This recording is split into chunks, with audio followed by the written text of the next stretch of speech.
Good morning sa inyo mga ka-retro. Nandito kayo ngayon sa Retro Gamer PH Store. Dito to sa bahay. At pag-uusapan natin yung family computer. Meron kasi tayong nag-PM sa page. Sinasabi niya magbebenta daw siya ng family computer original at made in Japan. Ngayon, pinakita sa akin yung family computer niya, kung ano yun. At sinabi ko sa kanya, boss, fake po yan. Ngayon, nagtataka sila, bakit sa isang tingin ko pa lang, alam ko na kung peke or original yung unit na pinapakita nila. Ngayon kasi guys, sa tagal natin siguro dito sa larangan ng retro, tawag nga sa akin dito, matandang retro na ay isang tingin pa lang alam na namin kung yung ibinebenta nyo ay original or peke. Ngayon, bibigyan namin kayo ng ano ba tawag dito, idea kung paano nyo maiispatan yung original na family computer at kung ano yung peke. Okay? Una, sa box.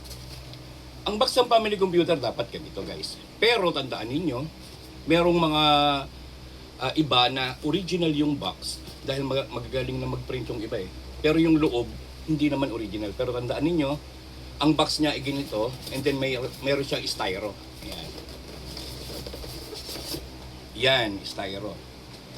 Ngayon, sasabihin mo, meron akong ganyan yung box ng ano ko, original. Okay. Pangalawang titignan nyo, kung may manual, mas maganda, hanapin nyo to, yung bata na parang si Goku.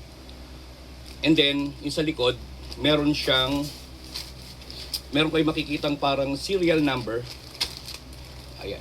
Makikita nyo yung serial number dito. Kailangan yan ay match doon sa serial number ng unit ninyo. Ang unit ninyo, makikita nyo serial number dyan. Ayan. Okay, ngayon, wala kami nun Pwede bang malaman na original kahit wala yon? Pwede. Ito, isang malalaman nyo. Ang original family computer, guys, ang unang-una nyong tatandaan ay yung wire nakaduktong sa mismong unit. Hindi po natatanggal. Meron kasing mga family computer na dito ikinakabit yung controller, merong port dito na ikinakabit. Peke yun, fake po yun. Ang original ay nakakabit yung controller sa mismong unit. Ay ganyan yung sa akin. Tingnan mo, nakakabit. Ito pa. Ang original family computer unit ay walang turbo. Walang turbo. Yung iba kasi dalawa yung pindutan dito, di ba? Yung may turbo bali apat siya lumalabas. Itong original, wala.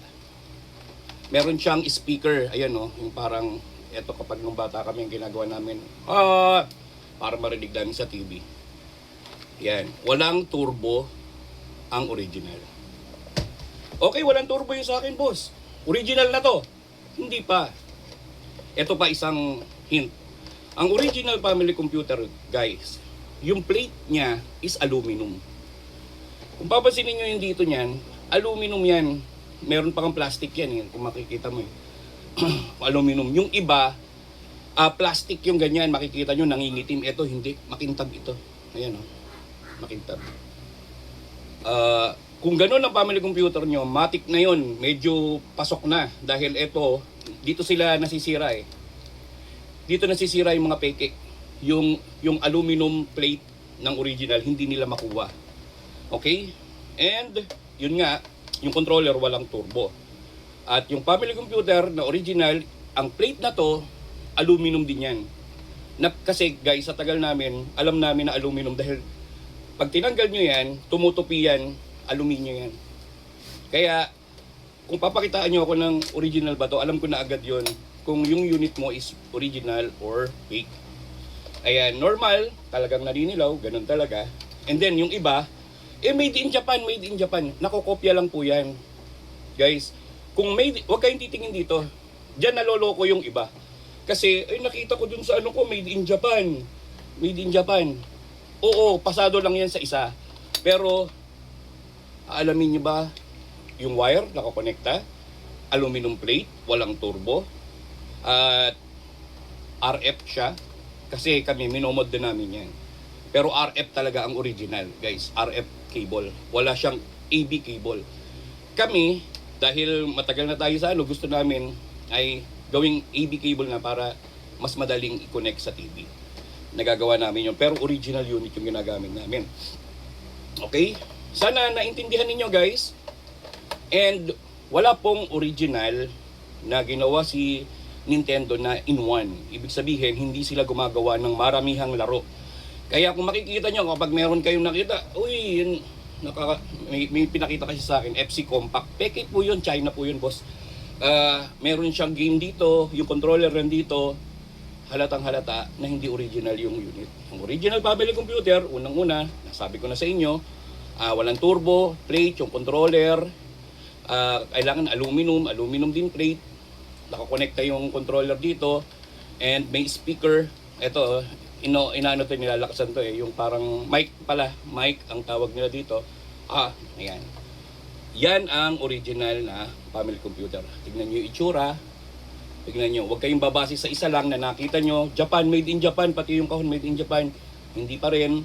Alamin nyo muna kung walang turbo, plate niya is aluminum, ganun din dito.